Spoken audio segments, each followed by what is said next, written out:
오늘 이렇게 상주 아카데미를 한다고 그래서 그런지 참 더없이 프로고 이 맑은 가을 하늘하네 오곡백화가 무르익어 가고 있고, 그리고 제가 내려오면서 조금 시간적 여유가 있어서 부모님 산소를 들렸다가 오는데 보니까 산에도 벌써 단풍이 물들어가고 있는 이런 정말로 청명한 오늘 가을에 여러 시민 여러분들을 뵙게 돼서 대단히 참 반갑습니다. 유난히 지난 여름에 메르스도 있었고, 그리고 지난 여름에 우리 가뭄으로 어려움도 있었는데, 이렇게 우리가 금년에 풍년의 수확을 앞두고, 그리고 넉넉한 한가위를 앞두고 존경하는 시민 여러분들 건강한 모습으로 이렇게 뵙게 돼서 대단히 반갑습니다. 불철주야 우리 상주 발전을 위하여 이렇게 애쓰시고 계시는 여러 시민 여러분들, 농민 여러분들, 그리고 많이 오늘 보니까 어르신네들 많이 오셨네요. 어르신네들.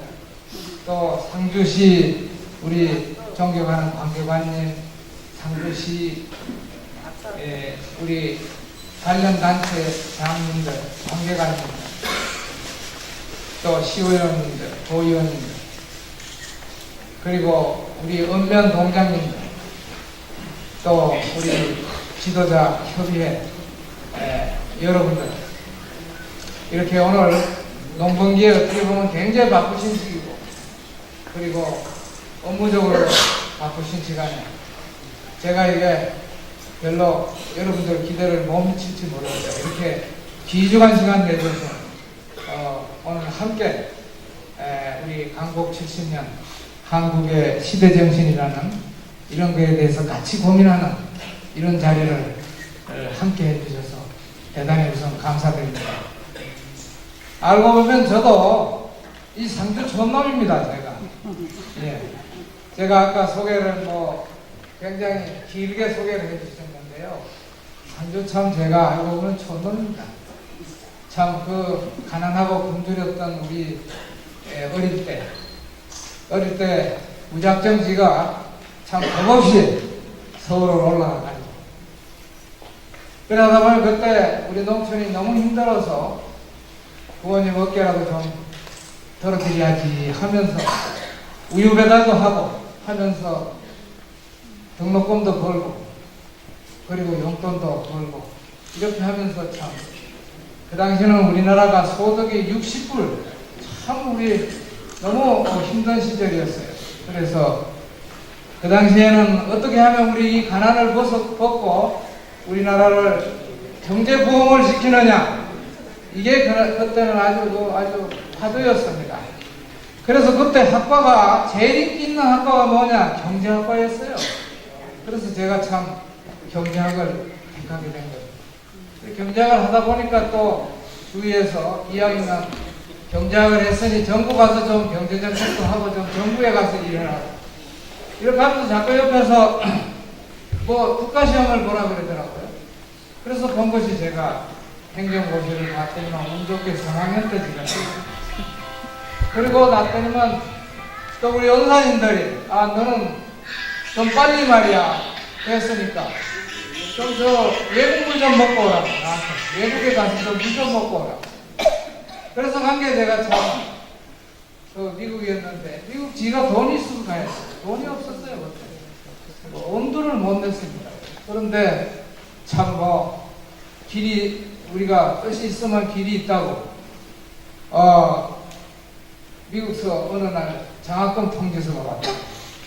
그래서 그걸 받고 참 미국 가서 제가 경제학 공부를 다 하고, 그래 와서 제가 성균관대학교 교수로 26년간 하면서 이따가 전혀 기대하지 않은 참 총장을 맡으라 그래가지고, 그래서 총장을 지난까지 4년 동안 하고, 그리고 지금 이제 내 총장을 하고 있습니다. 그래서 어떻게 참 여러 참 신 여러분들한테 제 부끄러운 얘기를 참 들려드리겠습니다.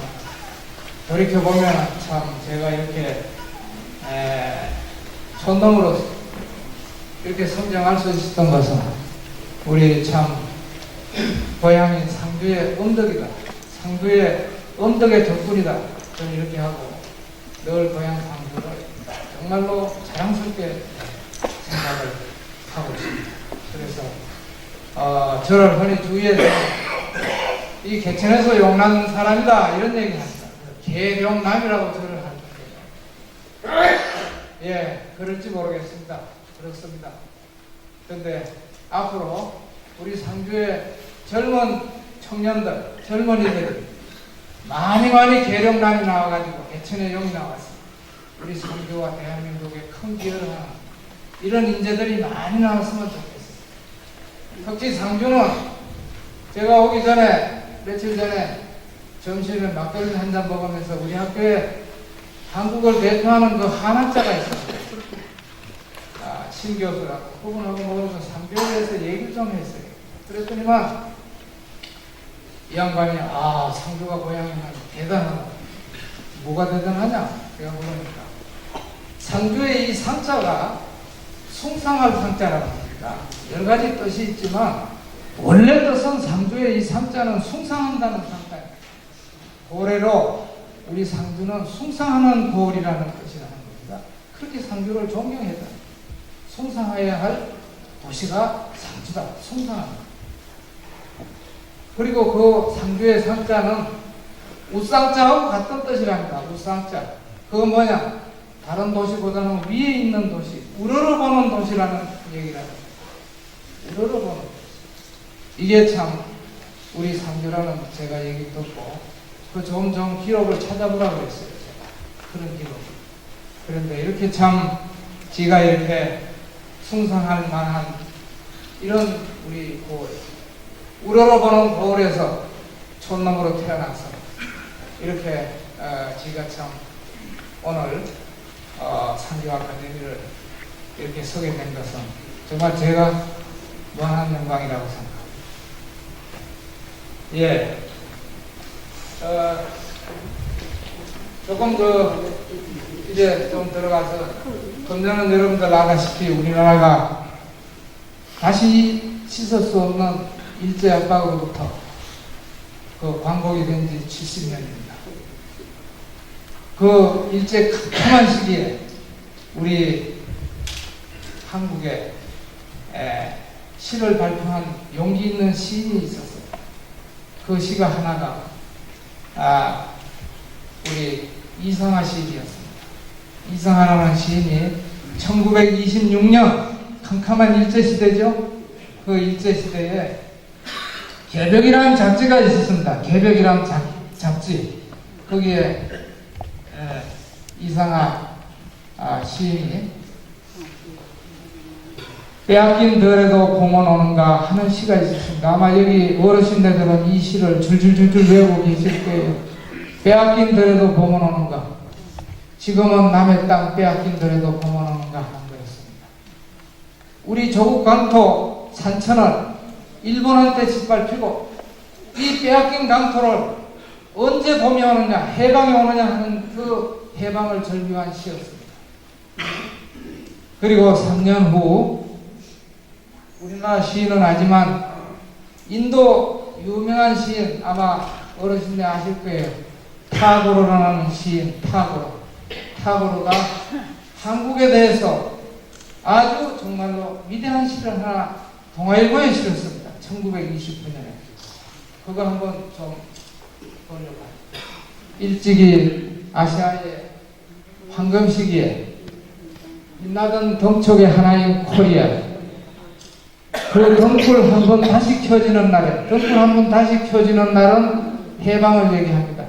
해방이 된 등불 다시 켜지는 날에 너는 동방의 등불이 되어라. 한국이 앞으로 동방의 등불, 이 동방은 아시아를 얘기합니다. 아시아의 등불, 아시아의 빛이 되는 것이 대한민국이다. 이렇게 예견을 했습니다. 1920년. 이 타고르라는 시인은 우리 국민도 아니고 인도의 시인으로서 나중에 노벨상을 받은 참 유명한 시인인데, 우리 대한민국의 그 당시에 우리 대한민국을 이렇게 높이 평가를 하고 동방의 등불이다. 이렇게 1920년. 그것도 일제가 우리가 통치하고 있는 캄캄한 시대에 말 이런 얘기를 해서 제가 오늘 이거 하나 가지고 왔습니다. 네.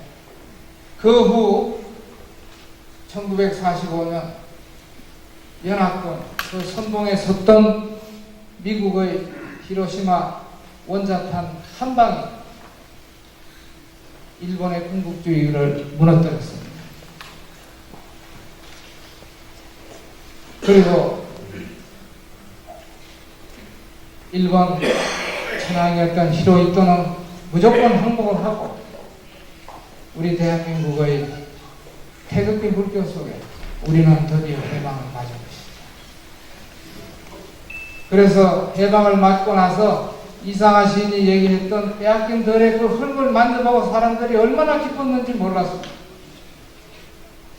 그리고 이 기쁨을 바닷물도 정말로 기뻐서 바닷물도 춤을 췄어요.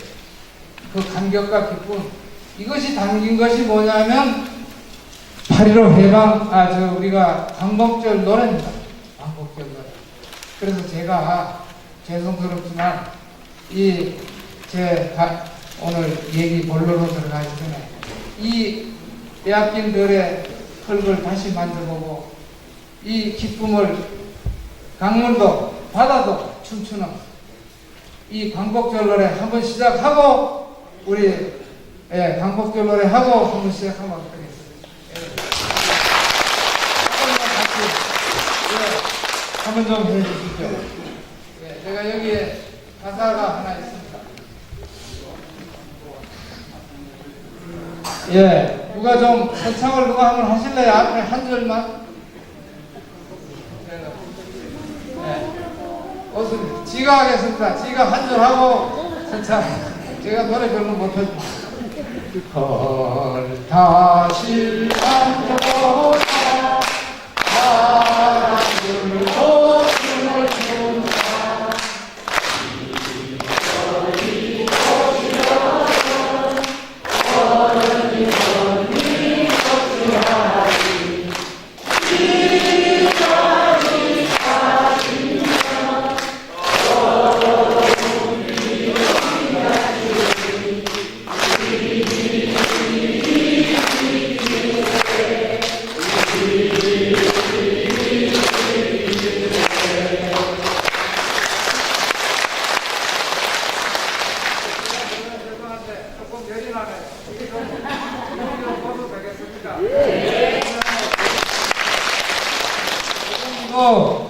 옷 벗으라 그러면 되게 기분 나빠 한답니다. 옷 벗으라고.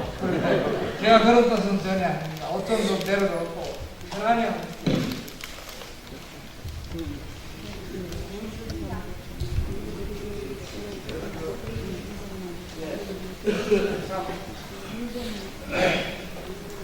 그래서 우리 참 이렇게 광복을 맞은 지가 벌써 금년이 70년이 됐습니다.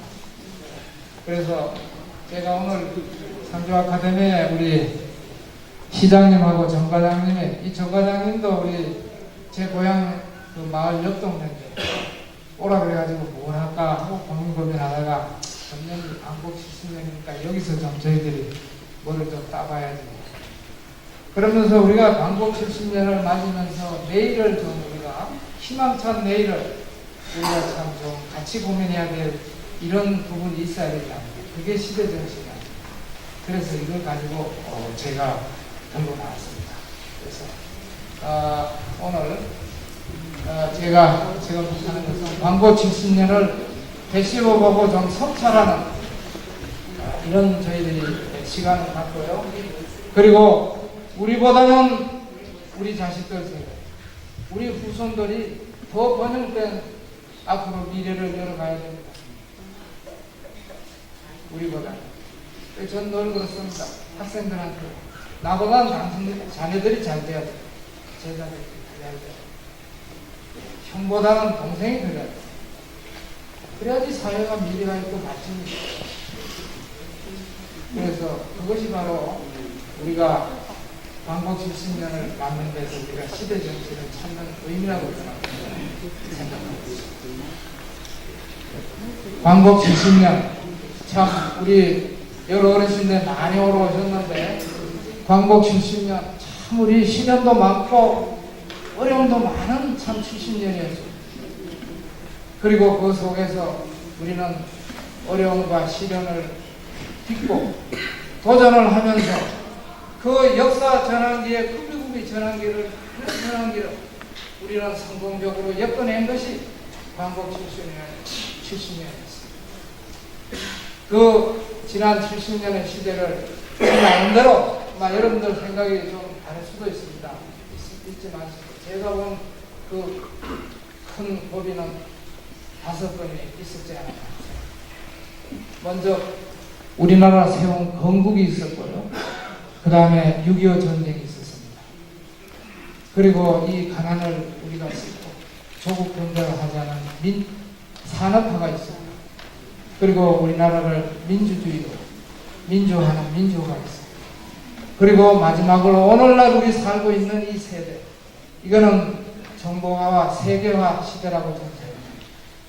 그래서 이렇게 한 5 우리 국이 건너온 대한민국, 이걸 잠시 한번 저희들이 광복 70년으로 보고자 합니다.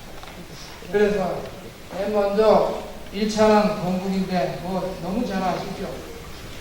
1948년 8월 15일 우리가 대한민국을 자유민주주의 국가로 건국을 합니다. 우리나라 이념은 자유민주주의 국가입니다. 오늘날 우리가 가치관이 흔들리고 나라가 좀 흔들릴 때도 있습니다만은 우리나라는 자유민주주의 국가라는 이 정체성을 우리는 확실히 지켜야 돼요.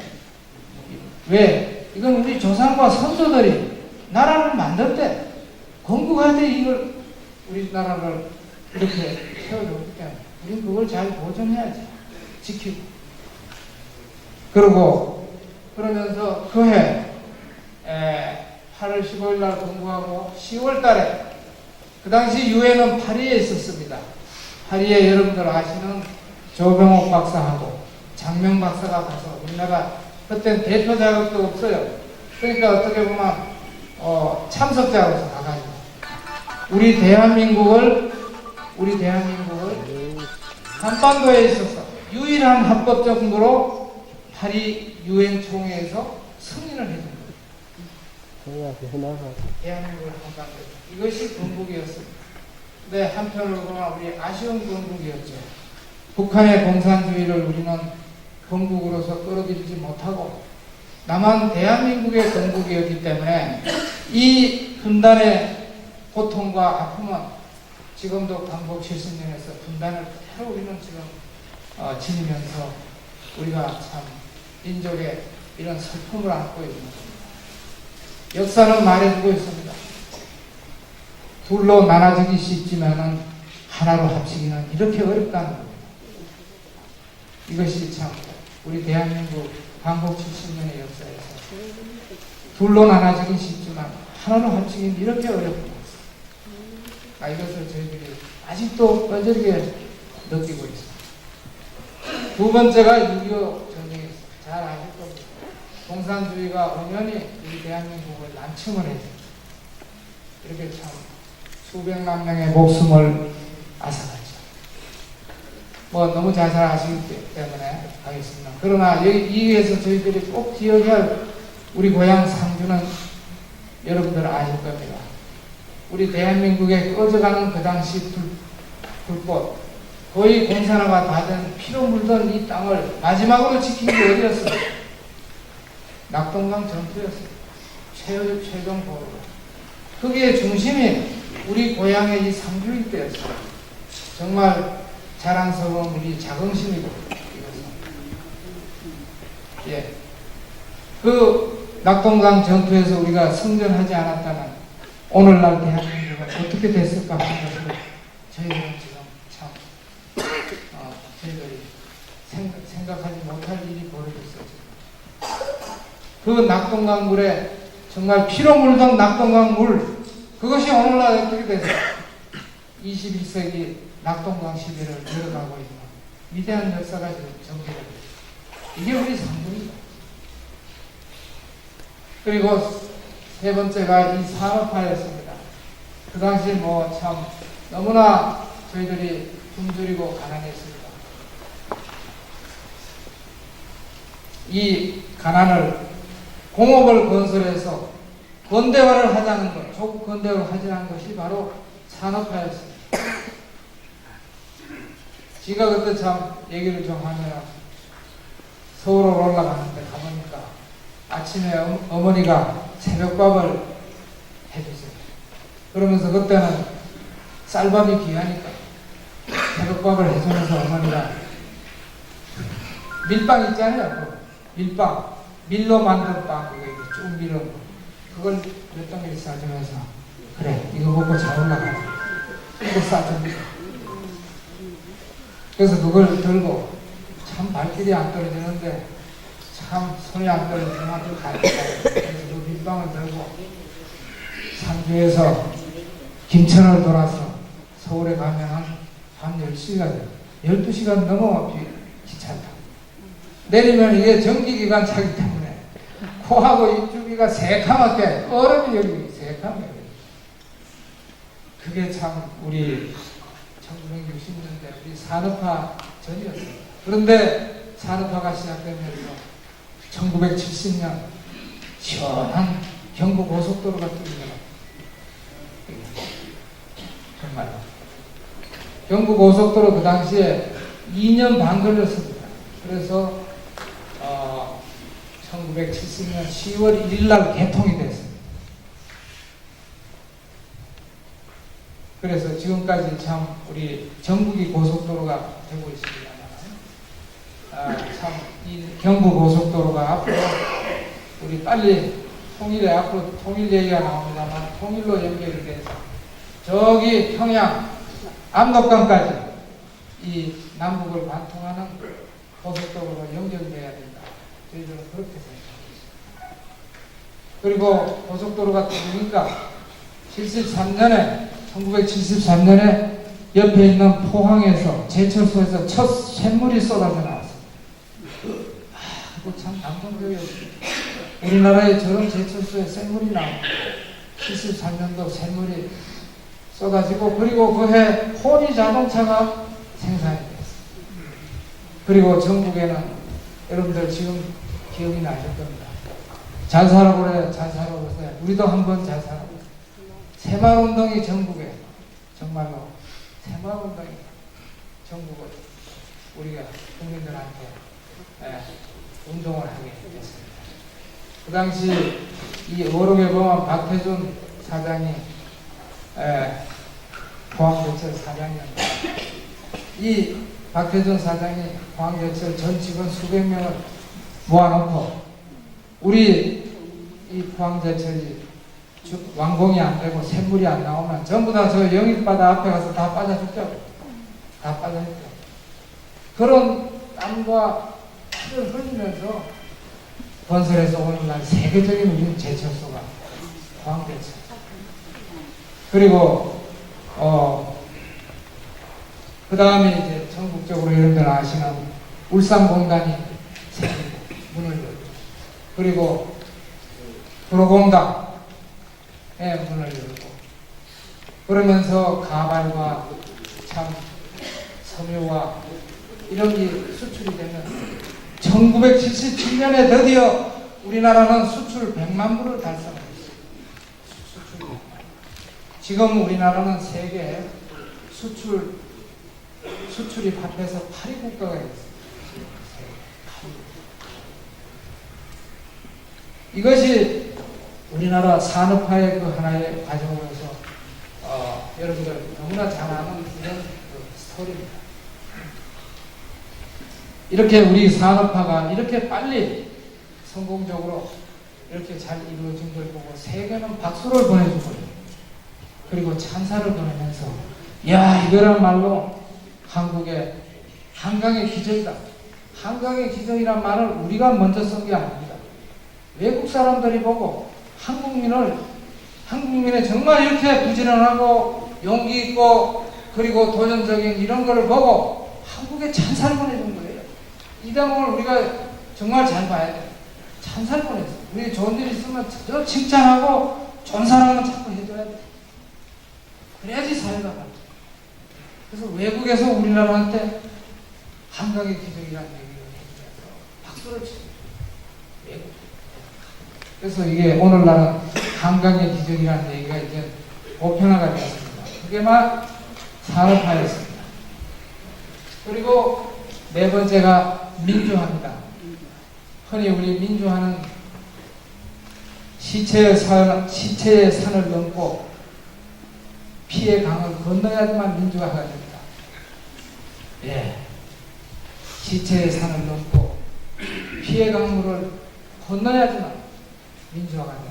참, 이거 섬뜩하고 끔찍한 얘기입니다.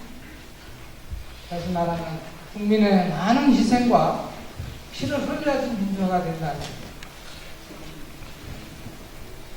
영국의 민주화도 영국 혁명을 통해서 피를 흘려서 됐고, 프랑스 대혁명도 그랬고, 독일의 혁명도 그렇고, 미국도 남북전쟁을 통해서 많은 피를 흘리면서 민주화가 됩니다. 우리나라도 4.19 혁명을 시발점으로 해서 그 당시 4.19 때 젊은 대학생들이 중앙청 앞에서 120명이 그대로 썰어져 죽었죠. 그리고 1980년대 우리 민주화 아실 겁니다. 거센 민주화가 일어나면서 젊은 대학생들, 시민들, 예, 이런 분들이 우리 민주화를 지정했어요. 그러면서 대통령 단임제를 받아냈습니다. 대통령 단임. 그리고 또 대통령 직선제가 또 받아냈습니다. 그러면서 1990년에 들어와서 우리는 문민정부를 탄생시켰고 여야 정권 교체를 했고, 그리고 지금이 어느 시대입니다. 여자 대통령을 우리가 선출했어요. 여기 우리 여자 우리 시민년들이 많이 오셨어요. 드디어 우리나라가 여자 대통령을 선출했습니다. 그것은 우리가 이 대목을 제가 왜 그러냐 하면 우리 민주화 역사가 광고 70년 역사거든요. 민주화 역사. 기를 봐요. 그런데 미국의 이 민주화 역사는 독립운동 1776년부터니까 지금부터 240년의 역사니까 우리나라보다 민주화 역사는 3배나 오래됐습니다. 그런데도 미국의 여자 대통령 아직도 한 번도 배출 못했어요. 이거 위대하지 않습니까? 대한민국이? 네? 여러분들. 이제 이 정도로 우리 한국의 민주화가 빠르게 진전되어 온 것입니다. 이것이 우리 민주화인데, 그 민주화 과정에서 결국 민주화를 우리나라가 이렇게 이룬 것은 저는 국민의 힘이라고 봅니다. 그 국민의 희생과 피가 없었으면 민주화가 우리가 쉽지 않았습니다. 그리고 그 민주화는 역시 선거를 통해서 선거에서 심판을 해준 겁니다. 선거를 통해.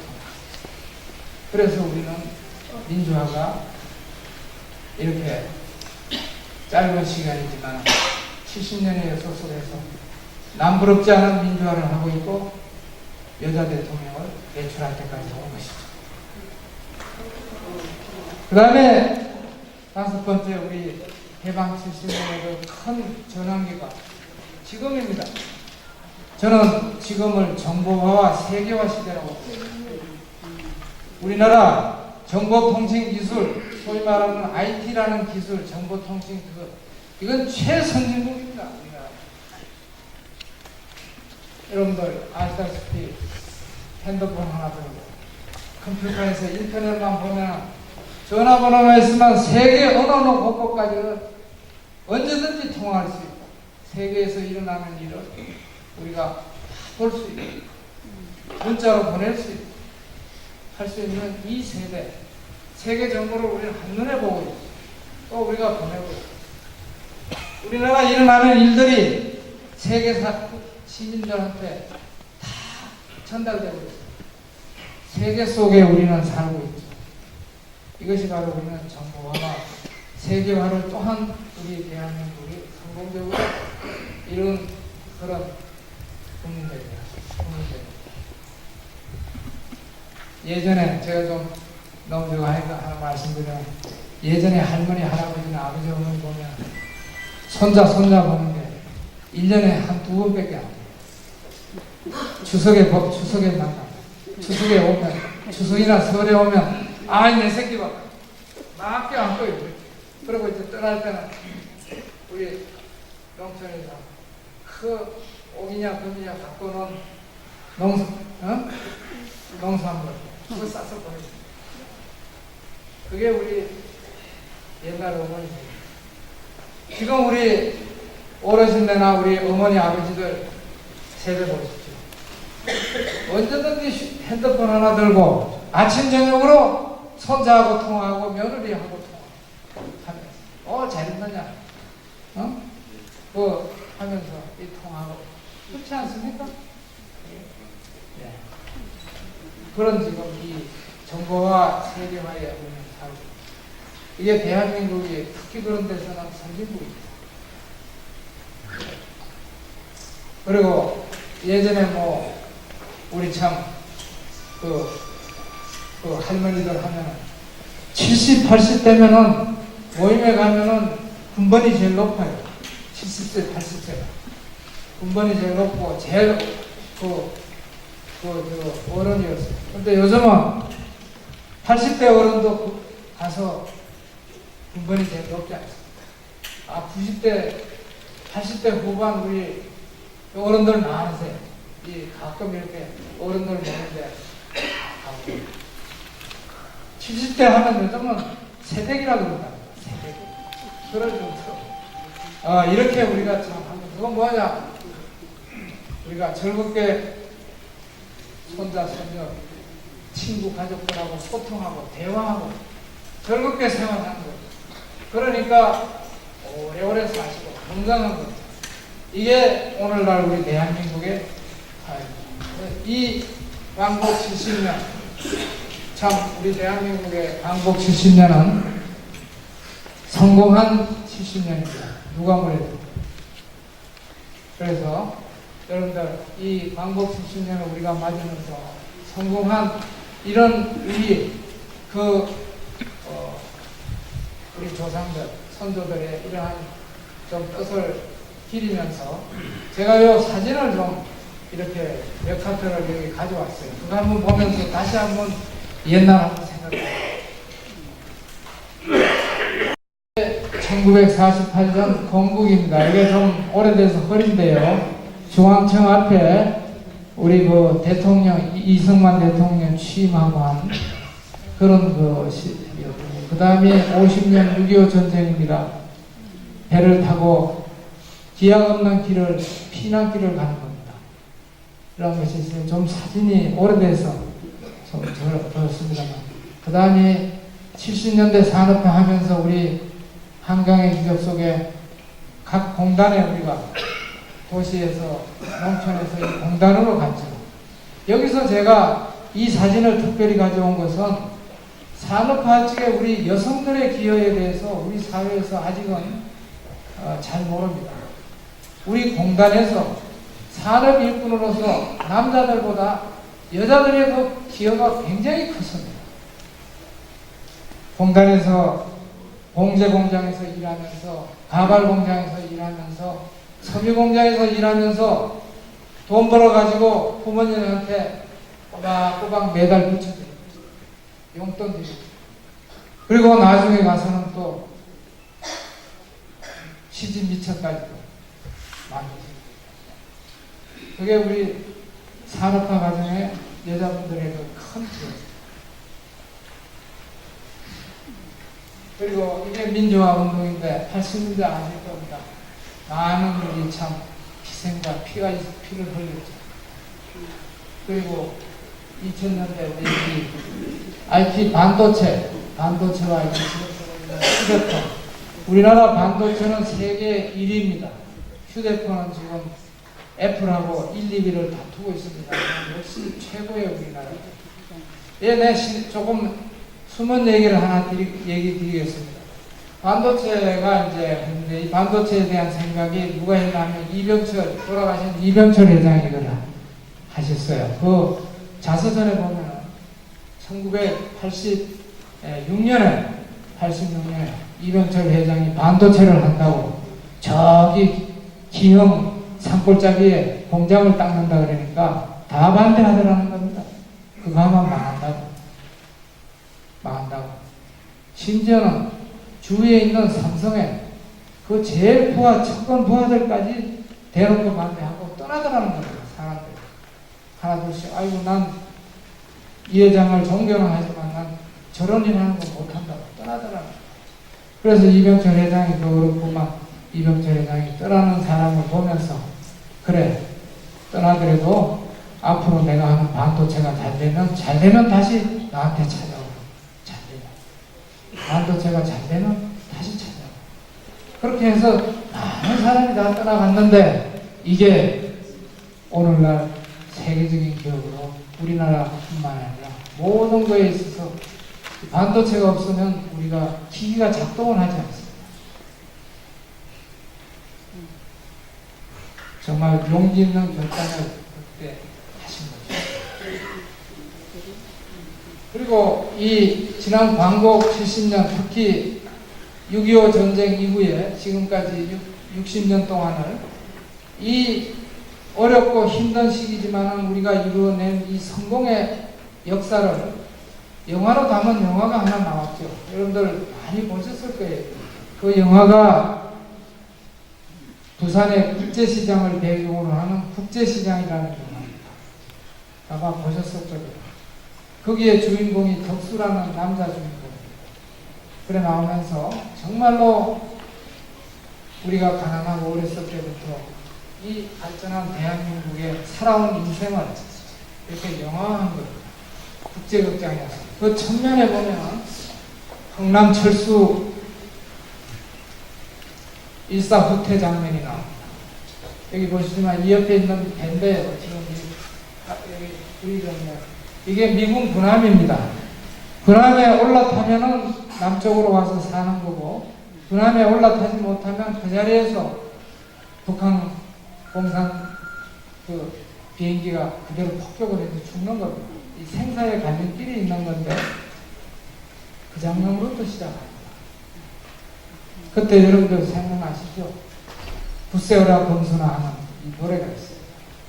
굳세어라 검순아가 바로 이 흥남철수에 가족으로서 같이 떠나자고 했는데 검순이를 흥남 에서 떠날 때 잊어버렸어요. 그래서 영원히 헤어졌어요. 그 노래가 굳세어라 검순아 하는 노래입니다. 그리고 오늘날까지 우리는 이성 가족의 이 아픔을 가지고 많은 사람들이 생사를 확인하고 이 참 우리의 이 분단의 역사가 이렇게 참 지금까지도 주고 그리고 그 당시에 우린 돈이 없고 또 국가 경제건설은 달러도 없고 해서 이렇게 독일로 광부와 간호사로서 가면서 이렇게 독일에 가서 간호사들이 이렇게 독일 사람들을 치료해주고 해서 이 달러를 조국에 송금해줘서 우리는 우리 산업화 자금으로 우리 미천으로 쓴 겁니다. 그리고 베트남에도 여기 지금 자는데 이 사람이 주인공 덕수입니다. 덕수가 베트남까지 가서 결국 생사 그 기로에서 있으면서도 베트남 파병에서 돈을 벌어서 부모님한테 붙여줍니다. 그리고 중동 건설 현장까지도 갑니다. 이 사람. 정말 얼마나 이 힘겹고 우리 사람 만장한 인생이었어요.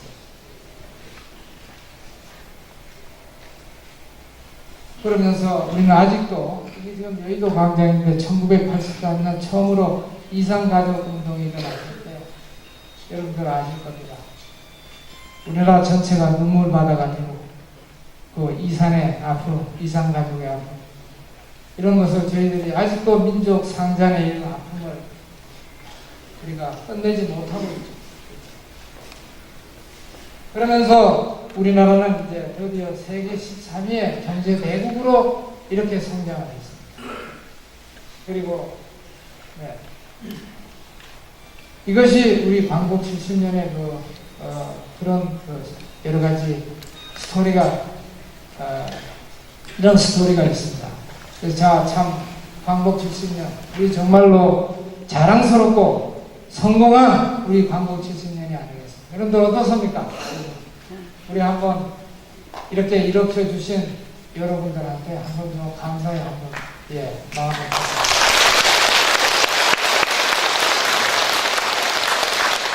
근데 이 광복 70년 성공한 70년은 누가 주어진 것이 아닙니다. 우리 국민들의 땀이 배어서 우리 국민이 만들어낸 성취한 역사입니다. 그 성공한 70년의 그 원동력은 뭐냐? 가만히 저도 생각해 보니까 한 세 가지인 것 같습니다. 하나는 우리 국민들의 역시 땀이었고요. 국민들의 땀. 그 다음에는 우리 국민들이 대단하시다. 하면 된다. 할 수 있다. 해보자. 이 자신감이. 아무것도 없는 가난한 땅에서 국민들의 용기, 하면 된다. 할 수 있다. 해보자는 이 자신감. 그 다음에 이 국민의 땅과 자신감을 하나로 결집시킨 강력한 리더십이 있었다. 그 훌륭한 우리 리더십이 많았죠. 역대 대통령들 다 훌륭하시다고 저는 봅니다. 그러나 그 중에서도 우리가 손꼽으러 한다면 역시 건국의 이승만 건국의 대통령, 건국의 리더십, 그 다음에 김구 선생의 민족의 리더십, 그리고 박정희 대통령의 경제 리더십이라고 저는 그렇게 생각합니다. 근데 저희들이 광복 70년을 한번 되돌아보면 그러면서도 우리가 우리 남한의 대한민국은 성공한 광복 70년인데 북쪽은 아직도 우리 정말로 캄캄하고 이 폭압 속에서 신음하고 있는 우리 동포들이 시달리고 있는 이런 상황에 분단의 70년이었습니다. 그래서 우리가 자랑스러운 광복 70년이지만 우리 대한민국은 아직 완성된 대한민국이 아니라고 봅니다. 아직도 미완성의 대한민국이고 이런 면에서 우리는 앞으로 좀 더 오늘의 현실을 우리가 성찰하고 미래를 내다봐야 되는 고민을 해야 되지 않느냐 이런 오늘 생각을 저는 하고 여기에 나왔습니다.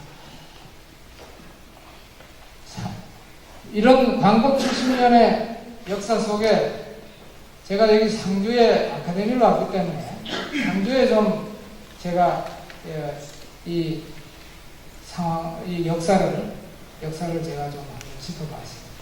상주는 뭐니 해도 여러분들 알다시피 2000년의 이 전통과 역사와 문화를 가지고 있는 우리 문화의 보고입니다. 그래서 보면 이 상주는 전통 우리 역사와 문화를 바탕으로 해서 현대의 상주로 끊임없이 쉼없이 도전해오고 있습니다. 그런 가운데 저는 여기 전통이라는 이 축과 그 다음에 현대라는 축을 놓고서 보면 우리 뭐니 해도 상주는 2000년의 역사를 가지고 있는 세계에서도 드문 이 참 우리가 유서 깊은 도시죠. 그러면서 상주성, 지금은 상주성이 저희들이 해체이 돼서 자리가 없습니다만 여러분들 아시다시피 상주성은 대단한 성입니다. 통일신라 시대 신문왕 때 687년, 지금부터 1300년 전에 687년 신문왕 1300년 전에 이 상주성이 축조됐습니다. 그리고 사대문이 그때 축조됐습니다. 그리고 이 악연이 뭐냐? 일제가 상주성을 허물었어요. 1차적으로 임진왜란 때 1592년 임진왜란 때 상주를 북천에서 싸우면서 상주성을 허물었더니 그리고 고종이 고종께서 제가 알기로는 1869년에 상주성은 역시 위대한 성이다 해서 이거를 복원을 중수를 했습니다. 고종께서 1869년에 중수를 했는데 역시 일제시대 1912년에 일제가 들어오면서 상주성을 다 시가지 정리한다 하면서 회철을 시키고 사대문을 다 없앴습니다. 이것이 우리 오늘 상주의 성의 모습인데 서울 성곽이 있습니다. 서울의 성이. 서울의 성은 여러분들 알다시피 조선을 창건한 이성계, 이태조께서 이걸 축조를 했기 때문에 지금 역사가 600년 밖에 안 됩니다. 그런데 상주성은 통일신라 시대에 있었기 때문에 1300년이 비교가 안 되는 오랜 역사를 우리는 가지고 있습니다. 이 대목은 앞으로 아마 좀 더 저희들이 많이 들여다봐야 될 그런 대목입니다. 그러면서 경상감영이 200년의 경상감영이 있었고요. 그러면서 우리 낙동강 최전선 얘기했습니다. 농지정리 우리 새마을운동 때 대대적으로 많이 보유했고 통일bio 우리 참 쌀밥을 먹을 수 있게 한 우리 벼씨 종류가 64년인가 65년 되는 그때 통일bio였습니다. 예. 그리고 새마을운동 우리 조금 전에 했고요. 삼파수에 우린 또 고향 그리고 우리 상주대학 상주 캠퍼스가 드디어 우리가 시작을 했고 세계 대학생 성마대회가 국제 성마장에 있고 슬로우시티 우리 상주 박물관 상주 자전거 박물관 그래서 우리 상주는 제1의 자전거 도시로서 자전거 하면 상주가 맨 먼저 우리가 참 이렇게 떠오를 그런 도시입니다. 우리 국토의 4통 8달의 국토 교통의 중심지죠, 현재. 그리고 우리 최고의 농산물이 생산되고 상주에서는 오곡백과 그리고 축산물 한우가 우리 상주 한우가 또 최고입니다. 제가 지난 4개월 동안 미국에 있어봐서 미국에 고기를 먹어봤는데 우리 한우하고는 비교가 안 돼요. 우선 기름이 많고요. 이 소가 비대해가지고 기름이 많고 그 다음에 씹어도 이 고소한 맛이 없습니다. 퍽퍽합니다. 비교가 안 돼요. 앞으로 우리 한우를 좀 수출을 많이 한다면 저는 충분히 길이 열릴 거라고. 그리고 값도 더 올라가고 한우. 그리고 우리 상주가 가지고 있는 수려한 자연이 있습니다. 산림자원. 수려한 산림자원이 있습니다. 산림자원. 자연이 훼손되면 인간이 결국은 우리가 인간이 생명이 우리가 어렵게 되죠. 이 산림자원 나무 하나 웬만한 나무 한 그루가 1년에 뿜어내는 산소가 1.8톤이랍니다. 1.8톤의 산소를 뿜어내고 1.4톤의 나쁜 공기를 흡수한다는 그런 제가 책을 읽었어요. 그만큼 산림자원이 중요한데 우리 상주가 얼마나 자연이 수려합니까? 그런 소리. 상주 낙담보가 얼마 전에 낙동강 국립생물자원관이 또 낙동강 시대에 우리 생명자원의 중심이 또 우리 상주가 되고 있다. 우리 상주는 다른 도시가 갖지 못하는 이 전통 문화의 보고입니다. 이것이. 그래서 우리 상주야말로 이 전통 문화의 이 축과 현대라는 이 축이 정말로 잘 조화로 앞으로도 발전해야 되는 이런 도시라고 그렇게 생각을 하고 있습니다. 네. 상주의 여러 가지 오래된 좀 그림을 좀 찾아봤습니다. 여기 있는데 상주성이 있고요. 경상가면 얼마나 참 상주성 하나만 있어도 우리 상주는 말이죠. 세계인이 찾아와서 세계인이 몰리는 관광도시가 될 겁니다. 문화관광도시. 이거 하나만 있어도. 그리고 낙동강 최전선 통일bio 새마을운동 이런 것이 우리 광복 70년의 그런 그 장면이었습니다. 그리고 그 로시티 낙동강 시대 농업수도 상주고 승마장 자전거 방문이죠. 그게 참 우리 상주의 모습을 제가 좀 모아봤습니다. 이런 상황 속에서 그러면 이러한 성공한 우리 광복 70년 이것을 오늘의 우리 대한민국에서 한번 깊이 좀 성찰해 봐야 되지 않느냐 이런 생각을 저는 했습니다. 그래서 여러분들 알다시피 이 성찰하지 않는 성취는 빨리 녹이 씁니다. 그 성공한 성취가 녹이 슬지 않게 하기 위해서는 부단히 성찰해야 할 수밖에 없습니다. 그래서 이렇게 보면은 제가 국내외적으로 우리 한국을 평가한 그런 여러 가지 자료가 있어요. 그걸 가지고 우리 대한민국의 이 경제, 사회, 정치의 이 피라미드를 그려봤습니다. 그래서 이것이 제가 우리 경제, 사회, 정치 피라미드라고 일단 그렇게 얘기합니다. 그래서 오늘 피라미드뿐만 위쪽으로 갈수록 좋은 거죠. 위쪽으로 갈수록 좋고 밑으로 가면은 갈수록 이게 좋지 않은 겁니다. 그런데 여기 보면 아시다시피 우리나라를 대표하는 세계 시장을 휩쓸고 있는 대표주자 상품들이 있죠. 제품들 아실 겁니다. 휴대폰, 반도체, 배, 조선, 그리고 우리 자동차, 그리고 가전제품 보면 여러분들 아시는 지금 냉장고, 세탁기, TV 이런 겁니다. 이거는 세계 우리는 거의 톱 수준에 최고 수준에 있습니다. 그래서 우리나라는 이 소득, 이 세계 경제 13위국으로서 지금 우리는 선진국 문턱에 있는 중진국입니다. 우리가 선진국 문턱에 있는. 그런데 우리 이 세계적으로 여러 나라를 보면은 선진국 문턱에 가 있다가 도중하차하고 뒤로 뒷걸음친 나라들이 아주 많습니다. 그 대표적인 나라 여러분들 제가 여기서 지적해서 좀 미안합니다만 그 나라에 대해서는 하면은 남미에 있는 브라질 그리고 남미의 아르헨티나, 유럽의 그리스, 그리고 유럽의 스페인 이런 나라입니다.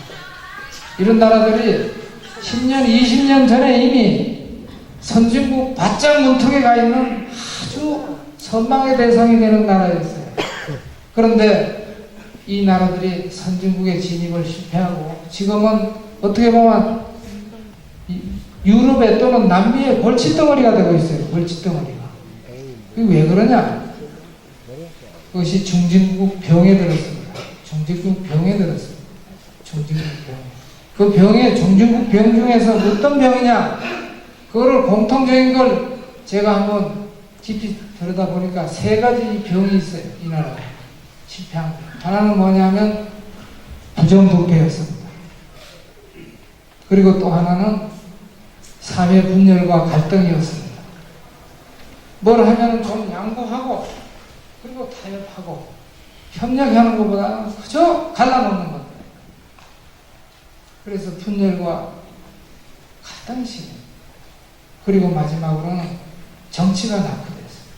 정치가 낙후됐습니다. 그래서 이 나라들은 선진국을 정말로 문을 두드릴 찰나에 낭떠러지로 떨어집니다. 그래서 우리나라의 상황을 이런 부분을 우리도 한번 깊이 살펴봐야 되지 않나 합니다. 그래서 이 매년 말이죠. 외국에서 이런 거를 평가하는 기관이 있습니다.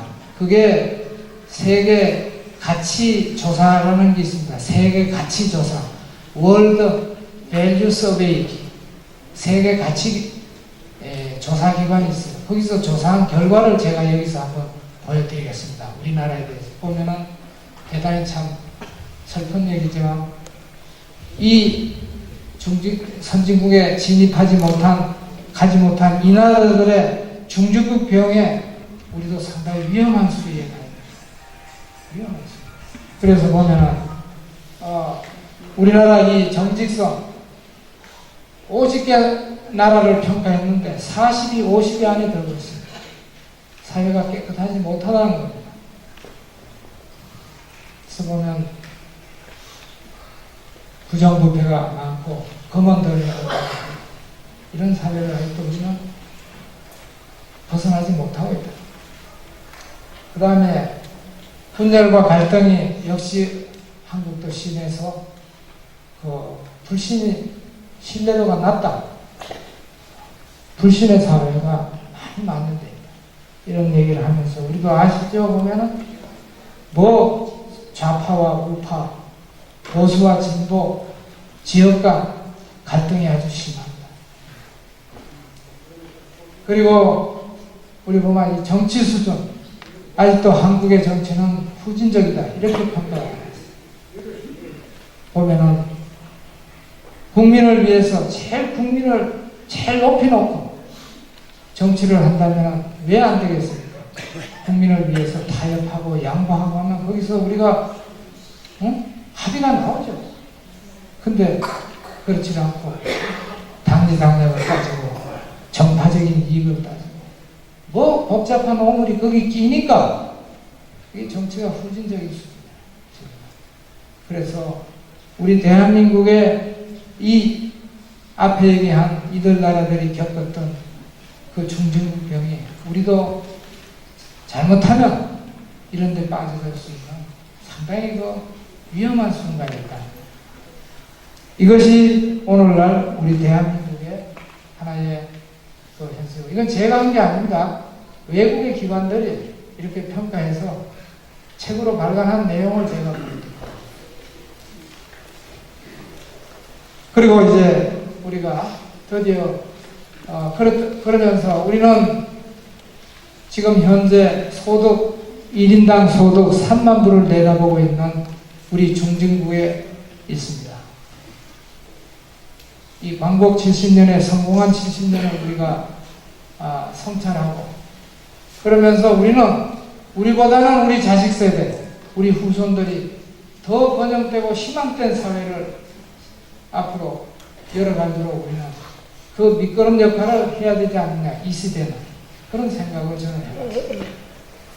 그것이 바로 우리 광복 70년이 걸어가야 할 길이고 그 걸어가야 할 길의 이정표가 저는 바로 우리가 시대정신이 고민해야 되는 우리 시대정신입니다. 이렇게 저는 생각하고 여기 나왔습니다. 여러분들 아시지만 역사적으로 위대한 역사를 이룬 그 뒤에는 위대한 시대정신이 있었습니다. 이 시대정신이 제대로 되지 않은 역사는 위대하지 못하고 질이 멸렬했습니다. 그래서 그 역사 좀 몇 가지 예를 들면 우리나라 5,000년 역사 중에 많은 우리 참 역사가 있지만 그 중에 가장 손꼽을 수 있는 역사 하나를 든다면 어느 역사이겠습니까? 제가 개인적으로 생각하는 것은 세종대왕의 시대라고 봅니다. 세종의 시대라고 봅니다.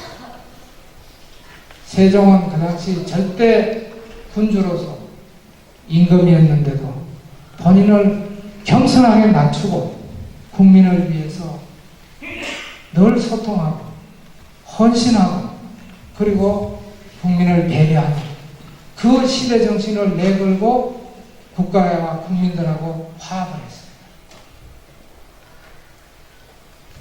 심지어는 밤늦게까지 잠을 안 자고 새벽 3시, 4시까지 그 세종실록에 보면 나와요. 3시, 4시까지 불을 안 끄고 불이 있어서 가보면 세종이 책을 보고 얼떨이 국민을 생각하고 있다. 그래서 제발 건강을 배려니 가시라 그러면 잘 안 가고 그때까지 얼마나 이 참 헌신한 겁니다. 배를 한 겁니다.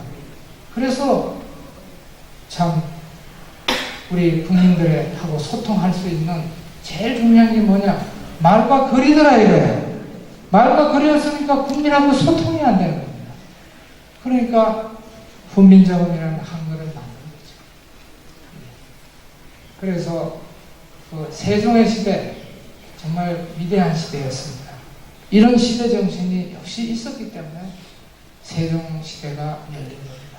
또 우리 광복 70년을 우리가 얘기를 했지만 우리나라가 이렇게 참 세계적인 경제 나라 국가로서 성장할 수 있었던 거는 저는 뭐니 뭐니 해도 지난 수십 년 동안에 새마을운동, 박정희 대통령 이런 분들이 계시면서 국민들한테 자신감을 준 거예요.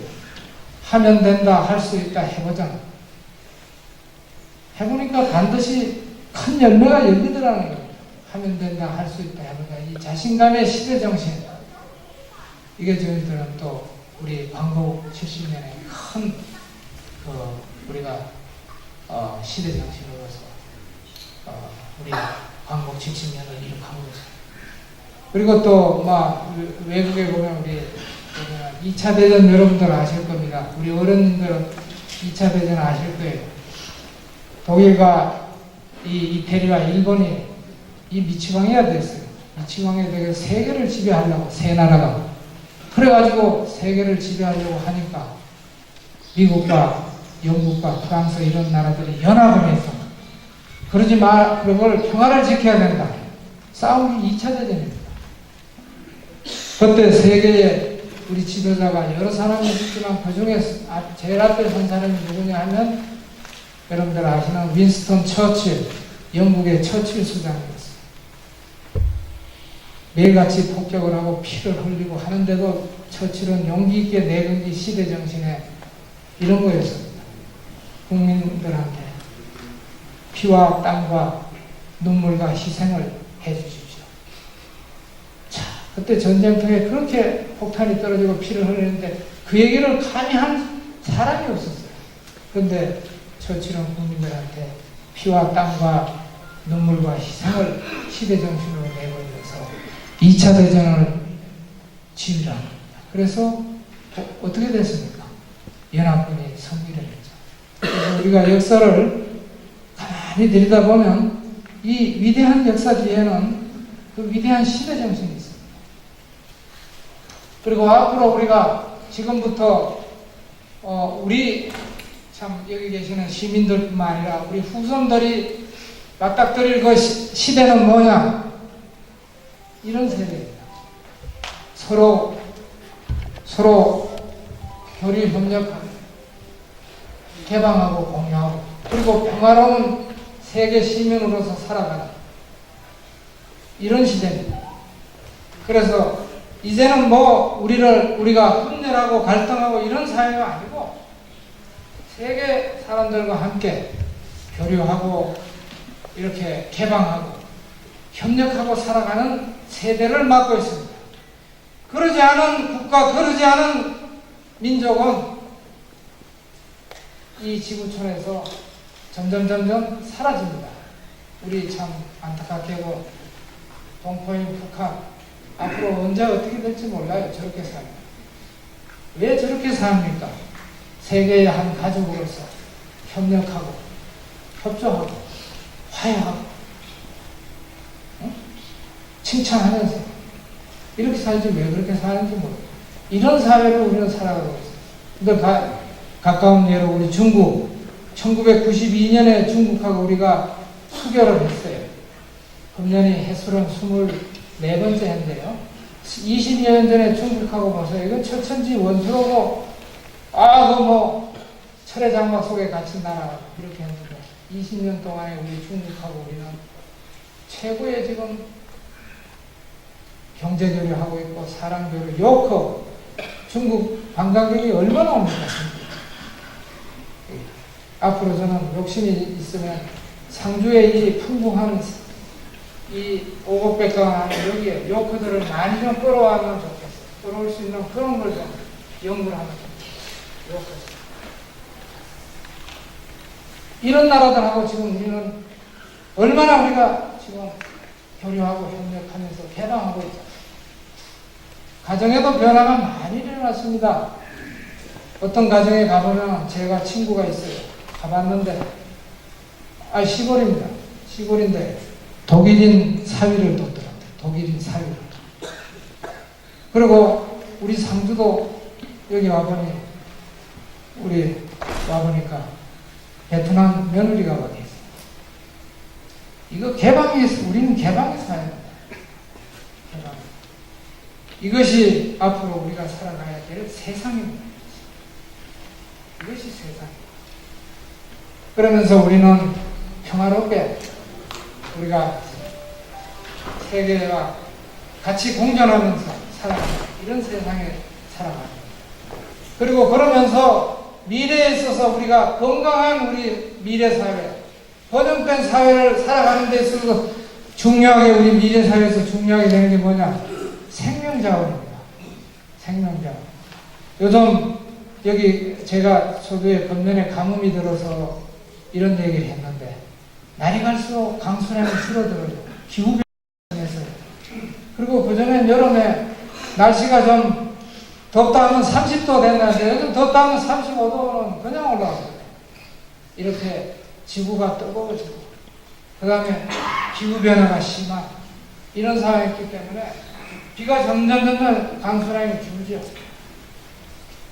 이런 데서 우리 생명자원, 우리 오골백과 물, 에너지, 물 이런 게 우리가 생명자원 아닙니까? 그런데 우리 상주는 참 그 하늘로부터 복을 많이 받았어요.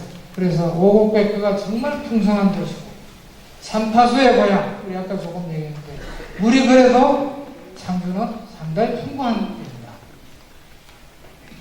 그래서 앞으로 이렇게 생명자원이 풍부한 이 상주야말로 저는 대한민국의 미래고, 지구촌 사람들이 많이 우리 끌어들여서 우리 축산물도 살림에서도 우리가 이 사람들 품을 수 있는 그 생명자원이 풍부한 이 미래가 있는 게 전 상주가 아닙니다. 그런데 참 여러 가지로 참 자부심을 많이 느끼고 있습니다.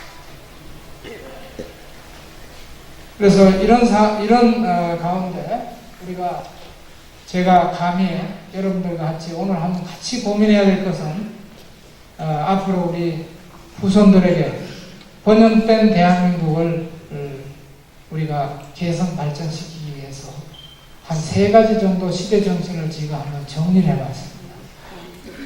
하나는 이 공동체 정신입니다. 공동체. 참 저희들이 어릴 적에 또 보면은 가족이라는 공동체 참 따뜻했습니다. 시골에 소득은 그때 60불밖에 1년에 안 되고, 우리나라 말하면 지금 1년에 6만원 정도 소득, 한 달에 5천원 가지고 사는 세상이었지만, 할아버지 세대, 할머니 세대, 아버지, 어머니, 우리 3대가 살면서 정말로 공경하고, 윗 어른들을 공경하고, 섬기고, 그리고 참 우리를 따뜻하게 감싸줬어요. 가족 공동체가 참 우리가 그렇게 참 우리 사회에 지금까지 큰 우리 그 기반이 됐습니다. 그런데 왜인지 오늘날 우리가 좀 경제가 잘 살고 좀 소득이 높아지면서 이 공동체가 점점 허물어지고 있는 그런 면이 보여요. 다시 우리는 공동체를 찾아야 됩니다. 그리고 요즘 보면은 너는 너고 나는 나다. 너는 너고 나다. 너는 너고 나는 나다라는 심리가 많이 팽배해 있어요. 그렇지 않습니다. 너는 너고 나는 나가 아니고 너와 나의 우리라는 걸 우리는 찾아야 돼요. 너와 나의 우리라는 걸 찾아야 돼요. 우리가 공동체라는 다리를 갖고 있는 것하고 너는 너고 나는 나라는 생각을 하는 거하고는 사회가 많이 다릅니다. 아무리 어려워도 왜 어려움이 없고 갈등이 없겠습니까? 있지만서도 그런 가운데서도 우리는 공동체다 라는 걸 가지고 우리를 찾으려고 노력하는 그런 사회는 훨씬 더 화합하고 화해한다. 그래서 그렇게 하기 위해서는 저는 이 공동체 정신의 중요한 그 기반이 되는 것이 저는 정직성과 포용이라고 봅니다. 정직성과 포용. 그러려면 사회가 정직해야 됩니다. 정직은 어떻게 보면 공동체를 떠받치는 저는 기둥이라고 봅니다. 기둥. 그런데 이 기둥이 슬슬 썩기 시작하면 공동체가 한쪽으로 기울어져요. 기울어지다가 더 썩어버리면 공동체가 확 허물어지고 없어졌어요. 그래서 공동체를 참 바로 세우는 데는 이 정직이라는 게 정직한 사회가 참 우리는 다시 한번 생각해보죠. 그 다음에 포용입니다. 왜 허물이 없겠어요? 사람이 살다 보면 허물도 있고 또 잘못도 있고 살다 보면 실수도 있죠. 실수도.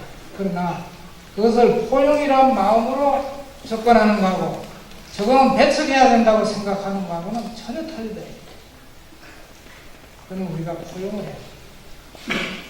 예전에 참 이것도 공동체로서 가족 공동체 얘기를 하면 예전에 시골에 가면 할아버지 할머니한테 잘 계시어요 하면 할아버지 할머니가 아이고 난 이제 살 만큼 살았으면 죽어야 돼요. 죽어야 돼요.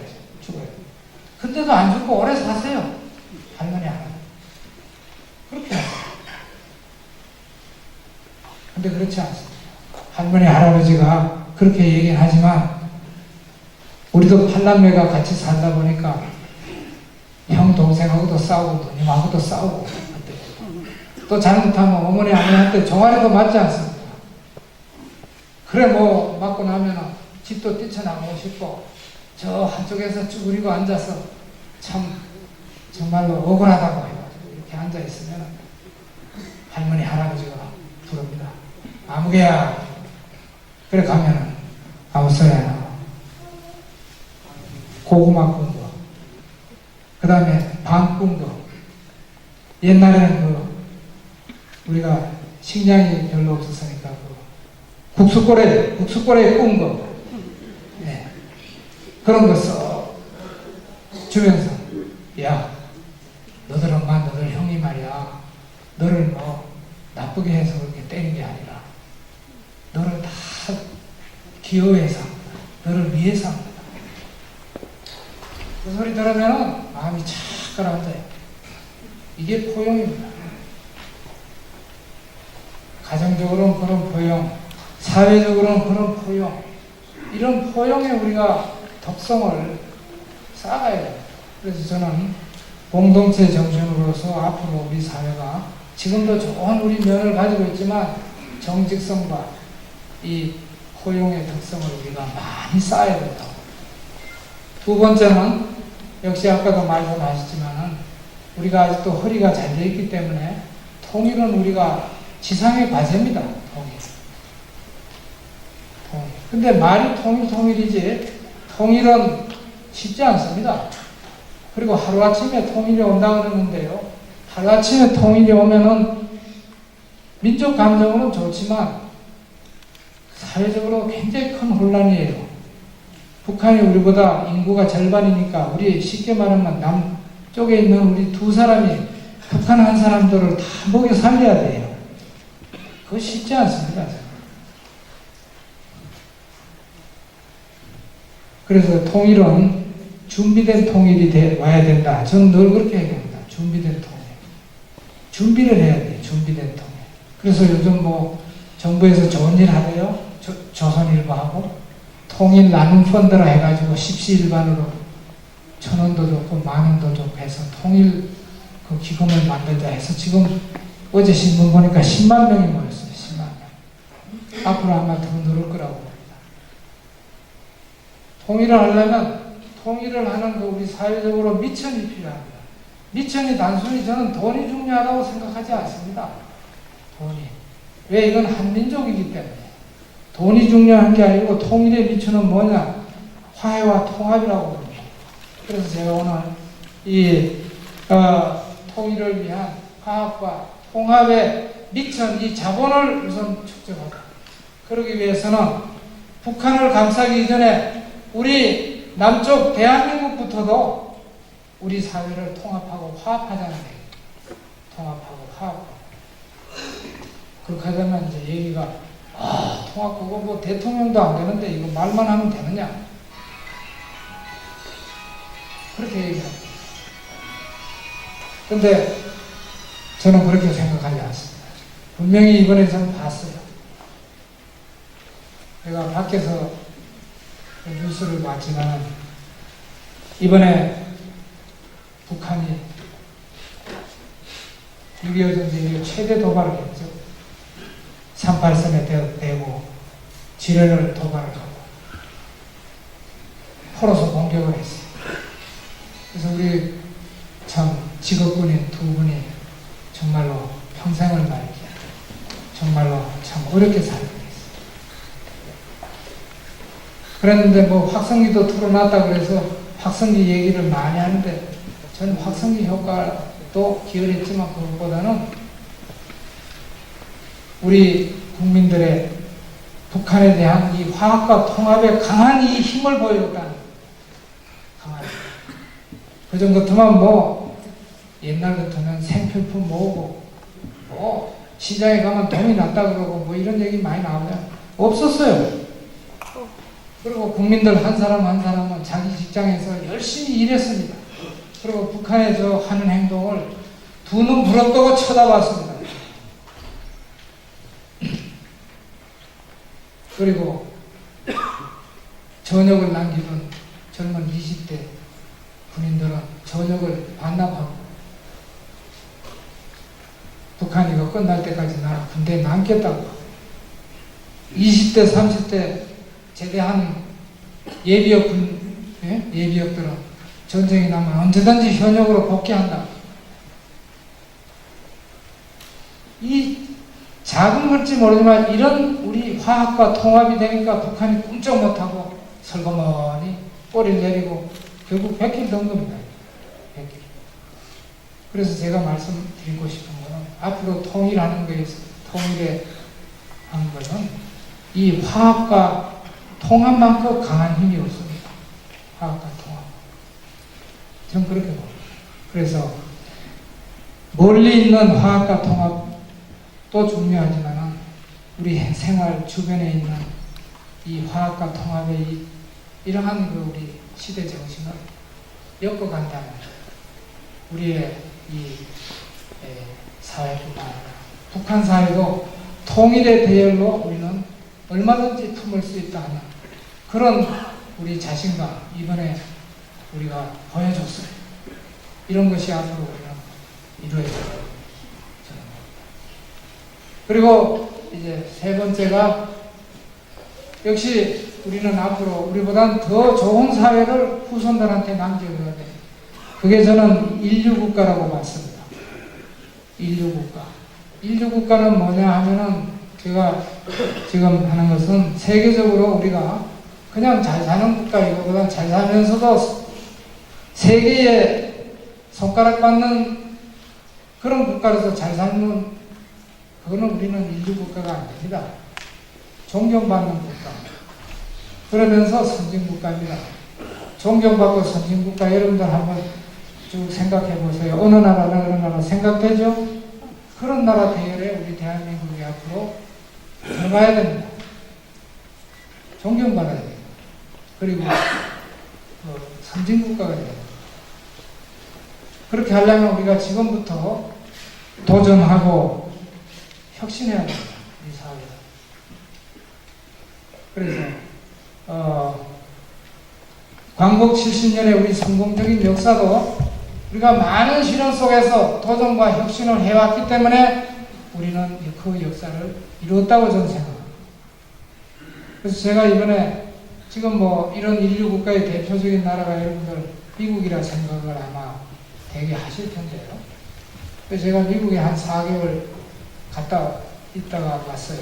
와서 내가 그 미국에 인류 국가지만 현재도 앞으로 10년 후에도 미국이 인류 국가라는 보장이 없습니다. 미국이 인류 국가가 안 될 수도 있습니다. 그래서 인류 국가의 이러한 도전을 미국은 어떻게 하고 있느냐 하는 것을 제가 실리콘밸리라는 그런 그 도시에 한 일주일 머물면서 농촌도 내가 민박을 한 3일 해봤습니다. 그러면서 돌아봤는데 거기에 보니까 엄청난 도전을 하고 있습니다. 이게. 그러니까 미국은 오바마 대통령부터 나오면서 리메이킹 아메리카 해가지고 미국을 다시 만들자. 미국을 다시 만들자는 거를 내걸고 나왔고요. 미국이. 그 다음에 중국은 시진핑 주석이 들어서면서 중화부흥, 단순히 중국의 부흥이 아닙니다. 중국 세상을 부흥시키겠다. 앞으로 중국 세상. 이 중화입니다. 중화를 부흥하는 굉장히 큰 도전이죠. 일본은 아베가 들어서면서 아베가 요즘 굉장히 좀 오만하지 않습니까? 저런 지도자는 제가 보면 오래 못 갑니다. 그런데 아베가 들어서서 역시 그렇습니다. 그게 뭐냐면 일본 재창신입니다. 재창신. 일본을 다시 만들겠다는 일본 재창신을 독일은 인류국가로서 지금 현재도 인류국가인데 그 인류국가에 도전하면서 산업 4.0을 내걸고 있어요. 앞으로 미래 산업을 지금 만들고 있습니다. 그런데 우리나라는 지금 보면은 광복 70년에 성공한 역사를 하면서도 아직도 너무 현실에서 안주하고 있고 현실에 머물러 있어요. 이런 과감한 우리 대한민국의 미래를 위해서 도전하고 혁신하는 게 아직 잘 안 보입니다. 그래서 제가 미국에서 보고 있는 앞으로 미래의 인류국가로서의 삶과 이 기술 이런 도전을 어떻게 하고 있는가를 내가 몇 가지 찍어 왔습니다. 그걸 좀 몇 가지 좀 보여드리겠습니다. 보시죠. 네, 이렇게 이것인데요. 그리고 이제 이게 무인 자동차입니다. 미국의 그 테슬라라는 자동차인데요. 캘리포니아에. 앞으로 이제는 자동차가 사람이 모는 게 아니고 다 여기 컴퓨터로 넣어가지고 우린 차를 타고 어디 내비게이터만 누르면 알아서 운전해서 다 갑니다. 사람이 안 하고. 네. 그리고 우리 여기 참 어르신들 많은데 나이 들어서 내가 병원 가고 싶다. 내가 약 좀 타러 가는데 좀 불편하다. 그러면 어느 약국에 가서 이 차를 가서 약 지어오라고 하면 이 차를 사람 없는 차가 가서 거기서 약 딱 넣어주면 다시 가지고 옵니다. 이 무인자동차 시대가 이미 상당히 개발되고 있었어요. 삶이 바뀌는 거죠. 우리 삶이 미래.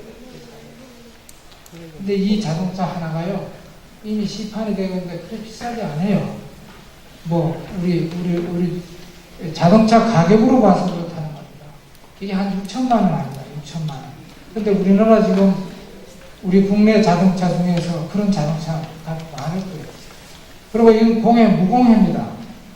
전기로 갑니다. 전기로. 이런 지금 도전을 하고 있고요. 그 다음에 이거 애플에서 나오는 휴대폰 들고 다니기 불편하지 않습니까? 불편하고 또 뭐 전화 오면 받으려고 하면 또 끄지고 이거 불편하잖아요. 이제 시계를 딱 정하면 여기 휴대폰 비용이 다 들어가는 이게 애플 워치입니다. 애플 시계. 여기서 다 얘기 다 하고 이게 이제 개발되는데 이게 벌써 굉장히 진전이 됐던 그러니까 우리 나이 드신 우리 저 어른들 보시면 시계 타시 다니면서 그저 그러면서 얘기하고 가시는 겁니다. 그럼 다 통화가 되는 거죠.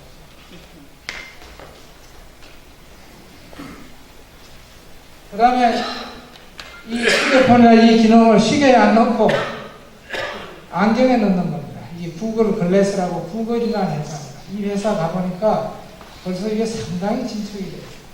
이게 안경만 쓰고 다니면서 얘기하고 그리고 내가 보는 모든 것이 여기에 다 찍힙니다. 다 찍혀 들어와요.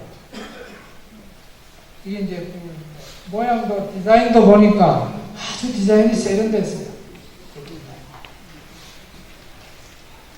그 다음에 이것도 구글이라는 회사에서 만드는 아주 소형 무인 자동차입니다. 이건 아주 우리로 말하는 우리나라의 그 모닝차 같은 작은 거 있지 않습니까? 여기까지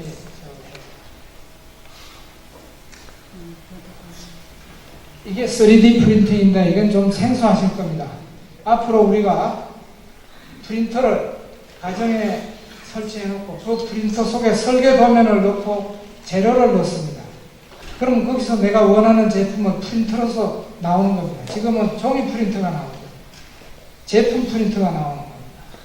이게 3D 프린터인데 굉장히 빨리 나가 있어요. 우리가 지금 여기는 거의 지금 손을 못 대고 있습니다. 그래서 이것이 이 3D 프린터로 만든 자동차입니다. 자동차를 만들어서 칩이 내가 프린터지만 집에서 칩이 동시에 이게 공장입니다. 프린터를 해서 제품을 막 만드는 거예요. 공장으로. 이런 도전을 하고 있습니다. 그 다음에 이건 로봇입니다. 여러분들이 화상이 안 좋은데요. 위에 로봇이면 웬만한 것은 요즘 로봇이 사람의 이 두뇌 역할의 한 80% 수준을 이 친구들이 하고 있습니다. 80% 두뇌. 그래서 이렇게 다 이렇게 서비스를 하고요. 그 다음에 심지어는 이게 전쟁 로봇입니다. 이건 아마 이게 전쟁 로봇인데 빅독이라고. 이 가파른 산, 이 험한 산을 우리가 군인들이 올라가고 더구나 이 중무장, 이렇게 중무장을 해서 올라간다는 것은 무거운지 이건 불가능합니다. 그러니까 이건 전부 로봇으로 지금 하고 있습니다.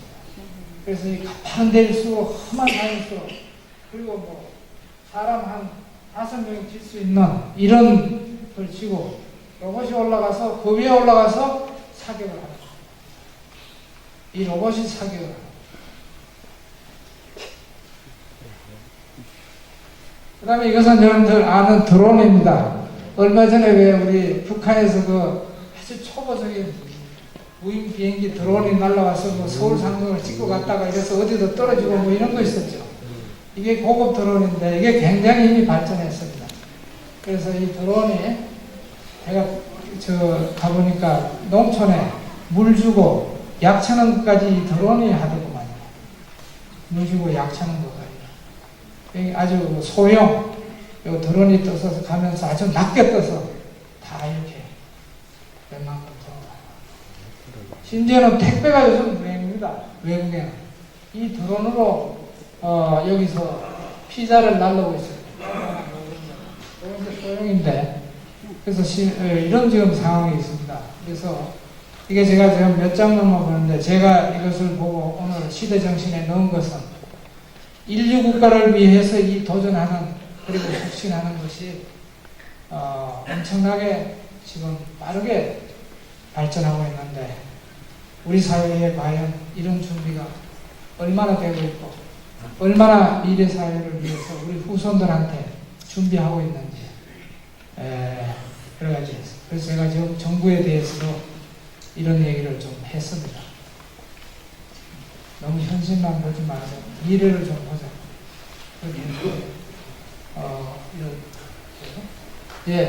이것이 우리 그래서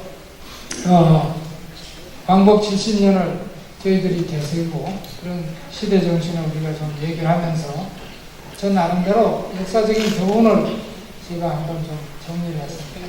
우리가 광복 70년의 교훈과 미래 대한민국인데 첫 번째는 우리 굉장히 어렵고 힘들고 가난했습니다. 그러나 우리는 도전과 용기가 두려움을 이김으로써 우리 역사는 지금 성공한 광복 70년을 이뤘기 때문에 도전과 용기가 두려움을 이길 때 역사는 앞으로 나아간다는 교훈을 저는 찾았고요. 그 다음에 한국의 이 시대정신을 우리가 함께 꿈꾸고 실천하면서 지난 광복 70년을 인류국가의 우리 동력으로 삼아야 되지 않나 그런 교훈을 저는 합니다.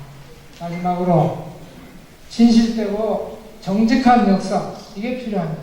진실되고 정직한 역사가 번영된 미래를 약속한다는 이런 저는 오늘 저 나름대로 그런 교훈을 좀 한번 고민을 해봤습니다. 그래서 참 긴 시간 동안 여러 시민들 모시고 우리 광복 70년의 이 자랑스러운 역사와 함께 그러면서도 우리 현실을 우리가 다시 한번 성찰해 보면서 앞으로 우리 공동체로서의 건강한 공동체로서의 대한민국, 그리고 통일 한국을 위한 우리 사회의 그러한 화합과 통합, 그리고 우리 후손들한테 참 희망찬 우리 미래를 남겨주고 개선하기 위해서 인류 국가에 대한 도전, 혁신이 필요하다는 말을 남기면서, 특히 저는 저 고향이면서도 또 우리 상주는 참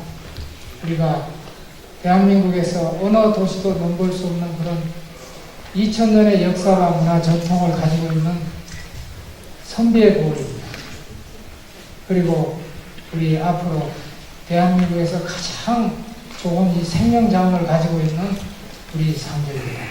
그래서 앞으로 우리 성공한 강복 70년만큼이나 앞으로 새로운 시대를 우리가 후손들에게 물려주기 위한 이 시대 정신은 우리 상주에서 가꾸고 심고 실천해서, 제가 모두에 말씀드린 인도의 타고로 시인이 동방의 등불이 대한민국에 있는데 우리 상주가 그런 동방의 등불의 도시로서, 그리고 대한민국의 그런 미래를 열어가는 우리 상주로서 큰 횃불이 되기를 간절히 염원하면서 제가 오늘 이렇게 시대정신이라는 이런 것을 말씀을 드리는 걸 마치겠습니다. 오늘 경청해 주셔서 대단히 감사합니다.